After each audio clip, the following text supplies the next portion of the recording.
Good morning, everybody. I'm Neda Escamilla with your on-campus hookup to all things Our Lady of the Lake. This is Lakefront News.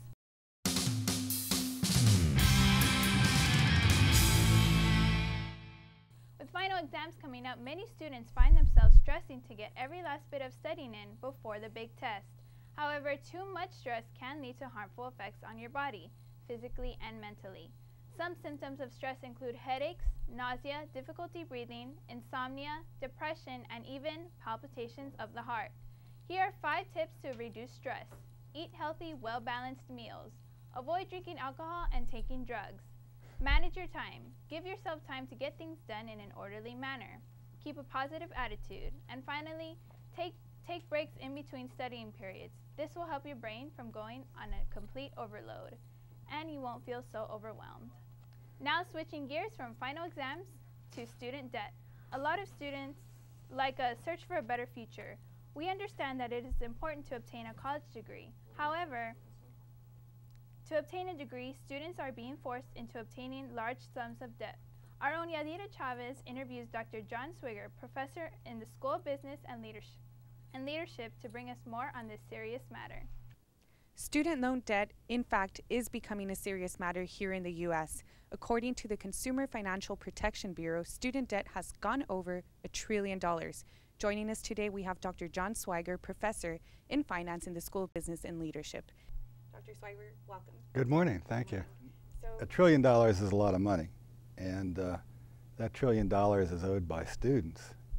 The problem is that a lot of those students aren't making the income that they would like or that they thought they were going to make so they could pay that money back. As a matter of fact, about supposedly 20% of that, or $200 billion, is now in default or past due. So there's some really serious aspects with that. And I am concerned just from the standpoint of the students who sometimes take on more debt than they should to get a college degree.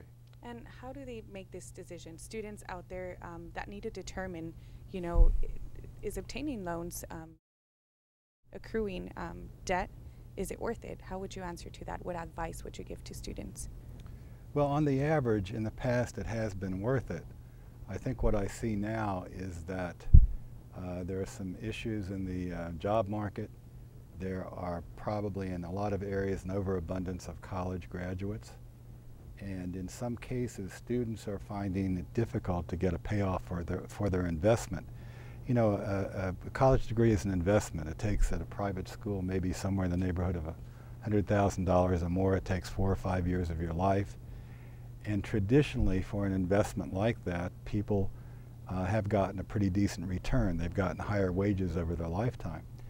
But what I've found in research is that, say, for example, over the last 15 years, the cost of a college degree has gone up maybe 3 to 4% faster than inflation. But the pay that is being paid to a college graduate has only gone up maybe 1/2 to 3/4% per year. So there's a real problem in terms of a kind of a bad intersection that's going to happen there if that trend continues. The cost of college has just gone up so very fast compared to other things. We're not being as efficient with our, you know, college experience, providing the education to students, so that's definitely causing an impact. What recommendations would you have to be able to alleviate the situation?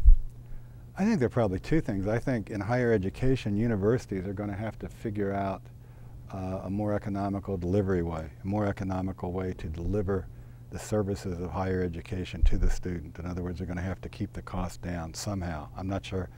I wouldn't be here if I knew the answer to that, but the answer has to be searched for by educators. I think the second thing is I think students have to be very careful about taking on debt. They certainly should not go into an area, I don't believe, where there's no jobs, where there will be no jobs. They need to do research on the area that they're getting the degree in. And thirdly, students need to look for every possible help they can get in terms of Pell Grants and scholarships and things like that, maybe money from friends and family. But I think student debt is just it's an albatross, I think, around the necks of so many students. Definitely. Well, thank you very much, Dr. Swigger, for joining us. We go back to studio with Neda. Thank you.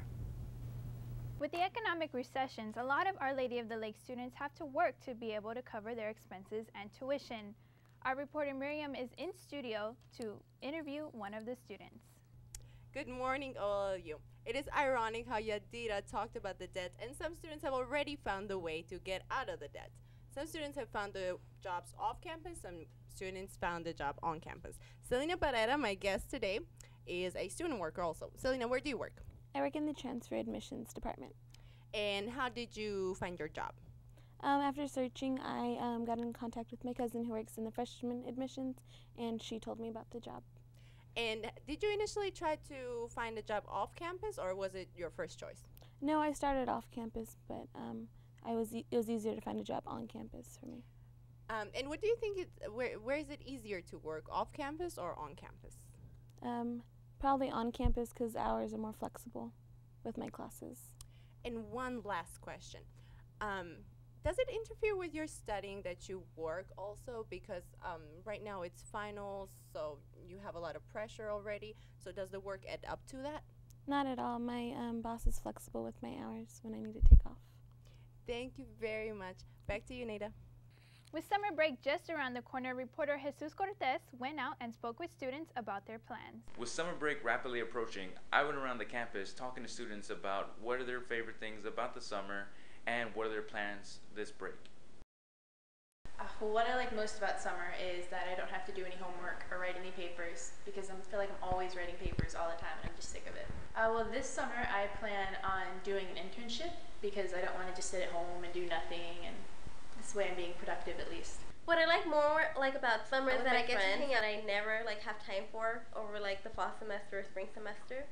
I also like the fact that I get to see my family finally. My plans for summer is I plan to take a trip to Vegas to go to the Electric Daisy Carnival, and I also plan on taking a summer job and hopefully an internship as well. What I like most about summer vacation is actually having the time off, spending it with family, spending it with friends, and actually having the time to do things that I don't ever really have time to do during school.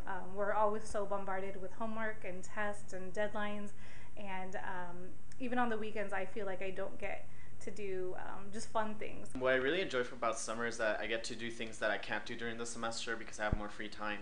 So I'll be able to pick up another job, finish my internship. So it gives me more time to do those things that I want to do during the semester, but I can't because of time restrictions that I have. Over the summer, I'm planning to take a couple of trips. So it's going to be fun. Some of them are going to be with my family, some of them with my friends. So it'll just be time to enjoy myself, relax, and prepare myself for the fall semester.